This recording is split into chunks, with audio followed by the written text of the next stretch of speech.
क्या हम हिंदू हैं? नहीं नहीं। क्या हम इंसान हैं? क्या ये समाज हमें इंसान की श्रेणी में रखता है? हम हैं कौन?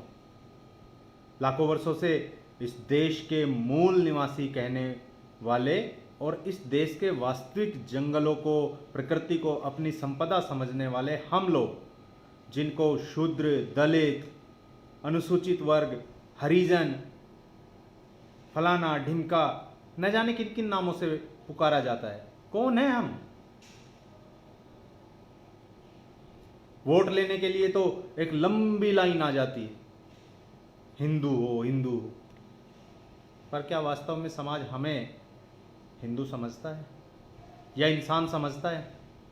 ये सवाल इसलिए क्योंकि अभी राजस्थान के बीकानेर शहर में केवल मूंछ रखने के कारण हमारे एक भाई प्रदीप कुमार को गोली मारकर मार दिया गया।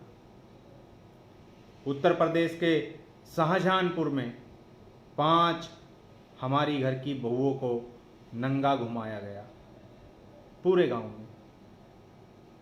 और उत्तर प्रदेश के ही हाथरस जिले में मनीषा नाम की बेटी को बलात्कार कर मारने का प्रयास किया गया। कौन है हम? आप लोगों की जो मानसिकता दिखा रही है वो तो हमें इंसान होने तक का दर्जा नहीं देती, क्योंकि ये जो शरीर है ये तो ईश्वर ने बनाया ना। और जब ईश्वर ने बनाया तो उसने चेहरे पर, सर पर बाल भी उगाए हैं। ये मुझे मैंने नहीं लगाई, ये ईश्वर ने भेजी है। यहां पर सभी को बाल उगते हैं, जेनेटिक है ये।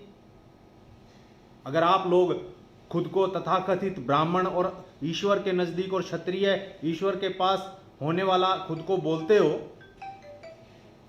तो उस ईश्वर से बोले कि जितने भी दलित लोग हैं उनके मूछें उगाना बंद कर दें।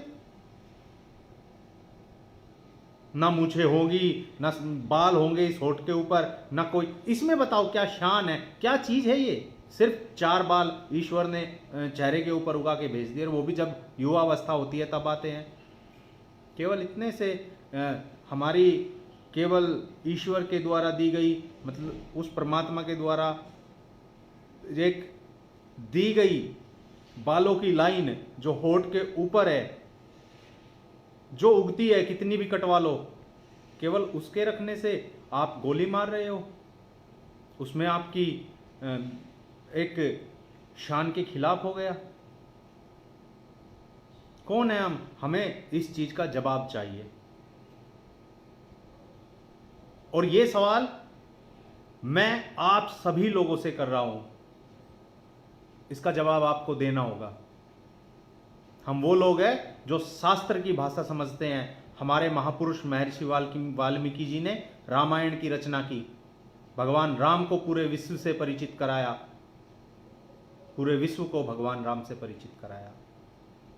अगर वो रामायण ना लिखते तो भगवान राम ने क्या किया, क्या हुआ, कोई नहीं जान पाता।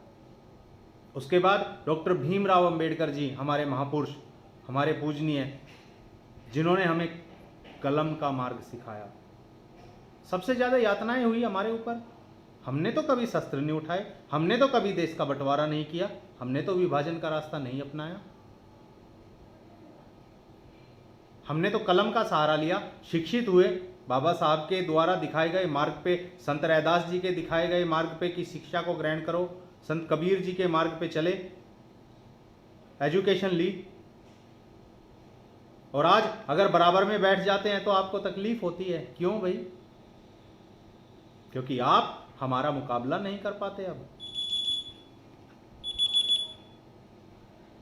या फिर करना नहीं चाहते, या बराबर में देखकर आप खुश नहीं हो। किस लिए ये सब? फिर ये इतने सारे आडंबर हिंदू हिंदू हिंदू वाले क्यों करते हो? हमें बता दीजिए ना कि कौन है हम चले जाएंगे यहां से। हमें कह दीजिए तुम इस देश के निवासी ही नहीं हो। हमें रास्ता तो बता दो ना, हम कहाँ रहें जहाँ हम सुरक्षित अपनी बहन बेटियों को रख सके, जहाँ हम आराम से रह सके, अपने जीवन यापन कर सके। बता दो हमें कहाँ जाएं हम, हमें रास्ता दिखाया जाए। और ये सवाल मैं इस देश के राष्ट्रपति से कर रहा हूं। ये सवाल मैं केंद्र सरकार में बैठे हुए बड़े बड़े पदों पर मंत्रियों से कर रहा हूं, जिनमें मेरी ही पार्टी के अर्जुन मेघवाल जी शामिल है, थावरचंद गहलोत जी शामिल है, हथरस से हमारे बहुत अच्छे नेता रमेश चंद्र रतन जी शामिल है। मैं ये सवाल उन लोगों से कर रहा हूं, क्या किया आप लोगों ने? प्रेसिडेंशियल पावर का इस्तेमाल करते हुए क्यों नहीं न्याय दिला रहे हो? उस बेटी के माँ बाप उस बेटी के इलाज के लिए सड़कों पर हैं, और पुलिस कार्रवाई के नाम पर क्या करती है ये पूरे देश को बताने की आवश्यकता नहीं है।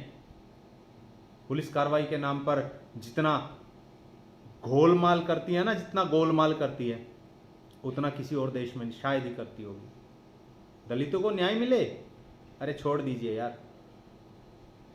कभी हमारी बस्तियां जला दी जाती है, हमारे महापुरुषों की तस्वीर तोड़ दी जाती है, हमारे मुंह पर कालिक पोत दी जाती है, सफेद कपड़ा क्यों डाल दिया उससे जलन हो जाती है। अरे भैया सफेद रंग को बंद कर दीजिए, हम डालना बंद कर देंगे। इस देश की नींव में, इस देश की माटी में हम लोगों का बलिदान, हम लोगों की लाशें दबी हुई है, तब जाकर इस देश की नींव खड़ी है। जितने भी आक्रमणकारी आए, मुगल हो, तुर्की हो, अफगानी हो, सभी का मुकाबला हम लोगों ने किया, क्योंकि गांव के बाहर हम लोग रहते थे, हमारी बस्तियां गांव के बाहर होती थी, और सबसे पहले आक्रमणकारी हम लोगों पर हमला करते थे और उनको जवाब भी हम ही देते थे। सदियों से हम लोगों ने यातनाएं झेली। हम वो कौम है जिन्होंने देश की नींव में अपना रक्त दिया है। हर राजा के साथ हमने युद्ध किया। कौन सा राजा ऐसा है जो हमारे बिना युद्ध जीत सका हो? महाराज शिवाजी भोसले, उनकी सेना में हम थे। और जब महाराणा प्रताप को मुगलिया बादशाह अकबर ने हरा दिया, तो उनको भी हमारी याद आई थी, और जंगलों में रहने वाले आम आदिवासी और भीलों के साथ मिलकर, अनुसूचित और दलितों के साथ मिलकर उन्होंने सेना तैयार की। तब जाकर चित्तौड़ आजाद हुआ था। मूछ का सवाल करते हैं वे लोग। चित्तौड़ हमारे रक्त से आजाद हुआ था। महाराणा प्रताप का साथ हम लोगों ने दिया था, आदिवासियों ने, मूल निवासियों ने दिया था, दलितों ने दिया था, पिछड़ों ने दिया था। लेकिन नहीं, आप लोग इस चीज को स्वीकार नहीं करेंगे, कर ही नहीं पाएंगे। मानसिकता ही ऐसी बना के बैठे हैं कि दलित की बेटी के साथ अगवा करके दलित की बेटी को गाड़ी में लेके गए, बलात्कार किया, बलात्कार करके दलित की बेटी को फेंक दिया और गाड़ी को गंगा जल से शुद्ध किया। वाह तुम्हारी मानसिकता को, वाह। ऐसी मानसिकता से भरे बैठे हो, ऐसी मानसिकता में। और डर किस चीज का दिखा रहे हो? मुसलमानों से हमें, कि मुसलमानों से डर है? अरे हां, होगा डर हमें, जिससे भी होगा, लेकिन फिलहाल तो आप लोगों से डर है। फिलहाल तो आप लोगों से डर है।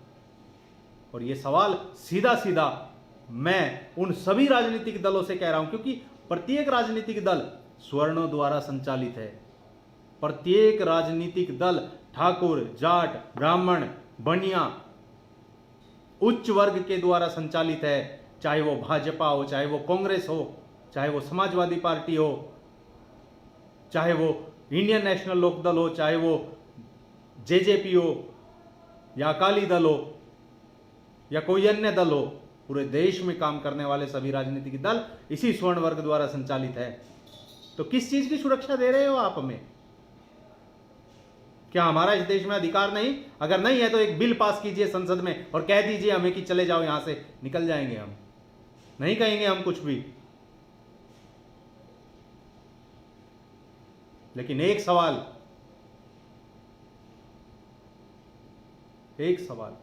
हम उनके वंशज है जिन्होंने आप लोगों को आपके पूर्वजों से मिलाया, भगवान राम से मिलाया। हम उनके वंशज है जिसने इस देश की तरक्की के लिए इस देश का संविधान रचा। हम उसके वंशज है जिसने जनरल डायर को इंग्लैंड में जाके मारा। हम उसके वंशज है जिन्होंने इस देश को शिक्षा का मार्ग दिखाया, सभ्यता का मार्ग दिखाया। हम उस संत रैदास और संत कबीर के वंशज है जिन्होंने आध्यात्म का मार्ग दिखाया।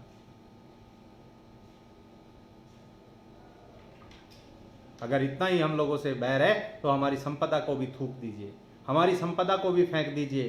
क्यों फिर प्रयास कर रहे हो राम मंदिर बनाने का अयोध्या में? क्योंकि अयोध्या का राम मंदिर महर्षि वाल्मीकि के बिना नहीं बन सकता।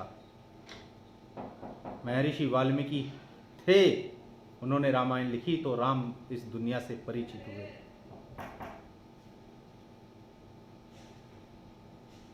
आप कैसी मानसिकता लेकर जी रहे हैं?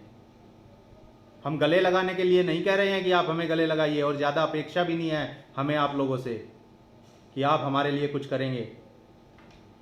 हम इतना कह रहे हैं कि हम जो कर रहे हैं हमें परेशान मत करें।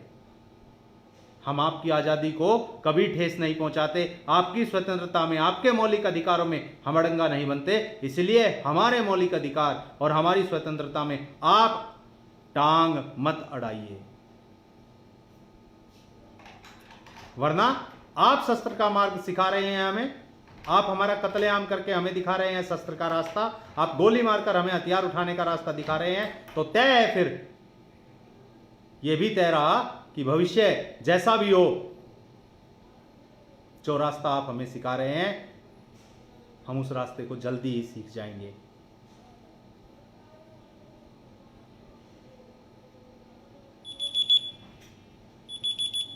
धन्यवाद।